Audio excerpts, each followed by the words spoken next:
আশা করি সবাই ভালো আছেন। তো সকাল সকাল বাসার একটা কাজের জন্য বের হয়েছিলাম। আমি যেখানে থাকি সেখানে আবার লাইন গ্যাস নাই, মানে পাক করার জন্য। তাই সিলিন্ডারে পাক করতে হয়, তাই চুলাটা থেকে হঠাৎ করে কালি উঠছিল। তো চুলাটা ঠিক করে নিয়ে আসলাম, এই যে ব্যাগের ভিতরে আছে। এই চুলা ঠিক করতে যাওয়ার সময় দেখলাম পাশের বাড়িতে, রাস্তার পাশে, সেই বাড়ির রাস্তার পাশে বাঁশ কাটা আছে সাইজ করে।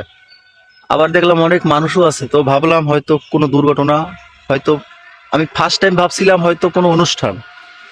পরবর্তীতে দেখলাম এমন অনুষ্ঠান, আসলে এটা বিদায়ের অনুষ্ঠান, কেউ একজন মারা গেছে। তো ওই জিনিসটা দেখে আমার মনটা একটু খুব খারাপ লাগলো, যে আমারও তো একদিন যেতে হবে।